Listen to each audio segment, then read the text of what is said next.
Welcome to today's episode where we're unpacking a topic that might sound technical at first, royalty on minerals, but trust me, it's packed with drama, power plays, and legal twists. Absolutely. It's like Game of Thrones, but with rocks and contracts. And what's fascinating is how this seemingly dry subject ties into history, law, economics, and even global politics. Right? So let's set the stage. Imagine you discover a mountain full of gold. Do you own it? Can you mine it freely? Or does someone, like the government or even a king, have a claim to it? Historically, it was the king, almost always. In ancient Egypt, pharaohs claimed divine ownership of all gold. Mining wasn't just business, it was sacred, and that belief formed the foundation for the concept of mineral royalties. Exactly. And it wasn't just Egypt. Ancient Rome had this evolving stance. Landowners initially had rights to underground minerals, but over time, the empire decided minerals were too valuable to leave in private hands.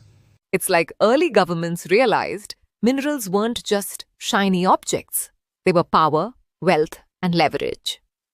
Fast forward to medieval Europe, and we see systems like Bergregal in German territories. It basically meant the monarch had exclusive rights over underground minerals, even if the surface land was privately owned. That led to royal charters and mining licenses. You had to pay to dig, but that payment wasn't a tax in the modern sense. It was a royalty, a kind of rent for using national or royal resources.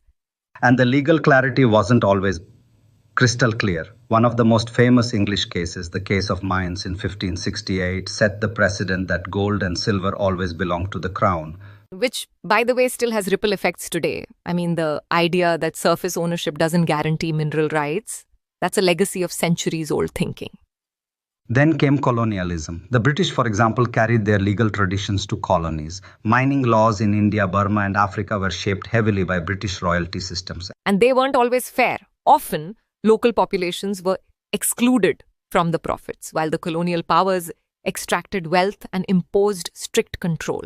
That's where the word exploitation really kicks in. And yet, these legal frameworks laid the groundwork for modern mining legislation across many countries. Speaking of modern systems, there are three main types of royalties today: specific, ad valorem, and profit based. Specific means a fixed amount per unit mined, like paying $2 per ton of iron ore. Simple but not very flexible. Ad valorem is based on market value. So if mineral prices soar, so do the royalties. It's widely used, especially in developing nations.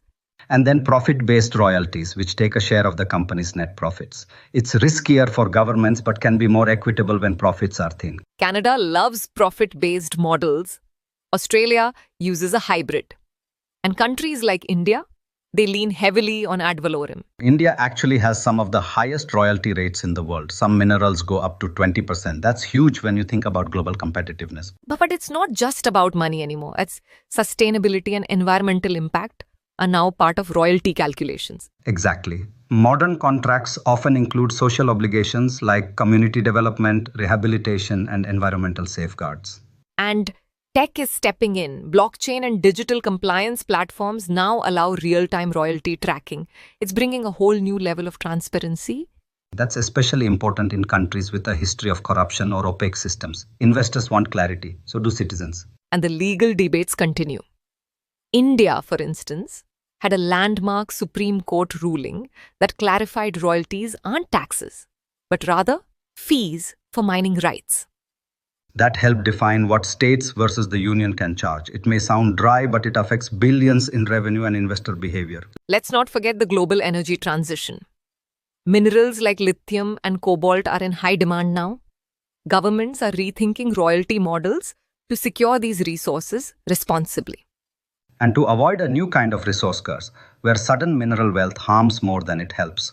So the royalty system of the future needs to be smart, fair, and sustainable, not just a cash grab. Exactly. Maybe even dynamic, adjusting based on commodity cycles, profitability, and social outcomes.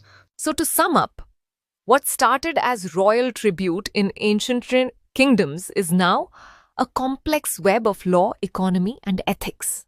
And the journey isn't over. As global demand shifts and legal systems evolve, royalty on minerals will remain at the heart of how we share Earth's buried treasure. If you're a lawyer, economist, or just a curious listener, you've got a lot more to dig into.